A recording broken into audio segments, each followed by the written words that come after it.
Nous recevons Grégoire Collard pour deux ouvrages sortis l'année dernière et à Saint-Adé.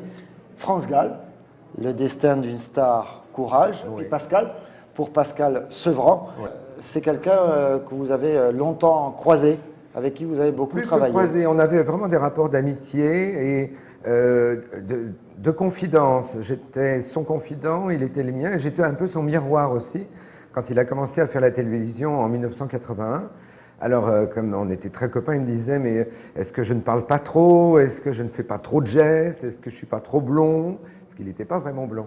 Et est-ce que je suis bien? Parce qu'il avait des complexes physiques et il aurait aimé être Brad Pitt ou George Clooney. Même si Brad Pitt à cette époque-là était encore un bébé, mais enfin bon. Et en tout cas, il n'était pas forcément content de son physique, donc il avait besoin de savoir s'il pouvait bien passer à l'image. Dominique Lozac dit « Nous nous sommes aimés, nous nous sommes haïs, nous nous sommes réconciliés, nous sommes enfin jamais devenus amis ». C'est la personne avec qui vous avez écrit ce livre. Pascal Sevran, c'était ça, c'était un homme un peu excessif, il aimait beaucoup, il haïssait beaucoup. Il aurait voulu aimer beaucoup et surtout être très aimé, suite à ce que je disais par rapport à son physique, mais même par rapport à lui-même. Il avait surtout peur, il avait une sensation d'abandon, la peur de l'abandon, mais incroyable. Pour aimer quelqu'un, et Dominique Lozac, le co-auteur, était son premier amour, avant le fameux Stéphane dont Pascal Sevran a parlé dans ses journaux ensuite.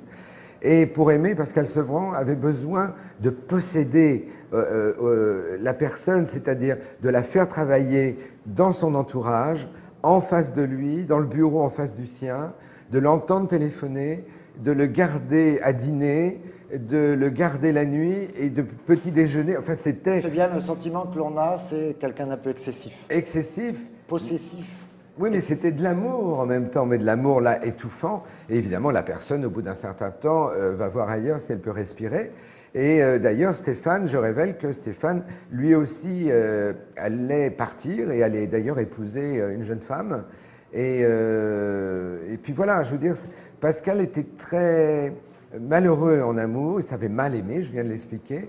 Et j'ai tenu à faire ce livre parce que ça explique ces débordements qu'il avait, donc cette passion interne pas vraiment exprimée, et puis ces controverses, ces paradoxes et ces emportements publics.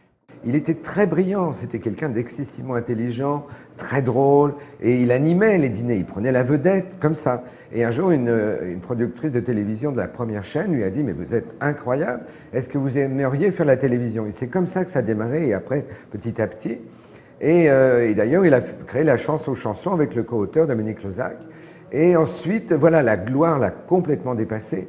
Mais je peux vous dire qu'il n'a jamais vraiment aimé ça. Ce qu'il avait envie de faire, c'était vraiment d'écrire. Il a écrit pas mal de livres et avec pas mal de succès. Et son ambition secrète, c'était quand même de faire partie de l'Académie française. Et en même temps, être un sage comme ça, de pouvoir parler aux hommes politiques, on le sait, Mitterrand, Sarkozy, Jacques Lang, Bertrand Delanoë, leur donner des conseils, être écouté. Il aurait vraiment aimé vieillir comme ça. Et être respecté pour ce qu'il écrivait dans ses livres. Et malheureusement, pour son travail, pour son œuvre. Et il était très meurtri quand un de ses livres a été mal cité par rapport au racisme et que finalement, son écriture lui a fait beaucoup de mal. France Gall. France Gall. Comment va France Gall? Elle est tranquille. Vous savez, elle a commencé à 16 ans, forcée un peu par son père à monter sur scène.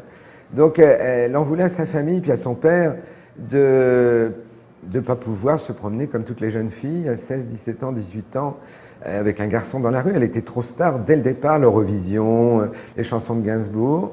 Et donc, puis elle rêvait que d'une chose, même à 17 ans, 18 ans, au lieu de faire de la scène et de chanter des chansons qu'elle n'aimait pas, comme Sacré Charlemagne, elle détestait. Elle aurait voulu fonder une famille, avoir des enfants, et puis avoir un mari. Elle a connu Claude François, qui n'a pas voulu l'épouser et qui ne lui a pas donné d'enfant. Il lui a donné un chien. Il lui a donné une chanson? Un chien. Un chien aussi. D'abord, un canif. D'accord. Puis après, une chanson quand elle l'a quitté. Après, elle a connu Julien Clerc, 5 ans. Elle voulait 3 enfants. Il lui a donné 3 chiens et une chanson. Souffrir par toi n'est pas souffrir. Puis après, elle a rencontré Michel Berger, qui a dit oui pour les enfants. Et elle, là, elle s'est aperçue qu'elle ne pouvait pas avoir d'enfants. Puis finalement, miracle de la nature, pas de la médecine, elle a réussi à avoir 2 enfants. Elle a perdu sa fille, elle a perdu son mari, elle a failli perdre son fils. Bon, maintenant elle est tranquille, elle a plus de 60 ans, elle s'accorde voilà, le droit à vivre sa vie, aller au Sénégal, s'occuper de femmes en détresse, en France aussi, à aller à New York où elle a une maison, au Québec où elle a une maison, en France, au Sénégal, partout, et de pouvoir voilà, vieillir tranquille sans qu'elle soit obligée de cacher une ride ou de se faire opérer, de pouvoir manger sans qu'on dise « Ah, France Gall, elle a grossi ou elle a vieilli » ou tout ça. C'est son droit au bonheur, non? Une forme de liberté acquise Et aujourd'hui. elle s'accorde le droit aussi à l'amour, ce qui est quand même pas mal. Sans être dans les pages people. Ah, surtout pas. Ça, c'est fini pour elle. Elle a C'est beaucoup fini pour souffert hein, d'être médiatisée pour ses histoires d'amour, mais aussi quand elle a perdu ses êtres chers, bien sûr.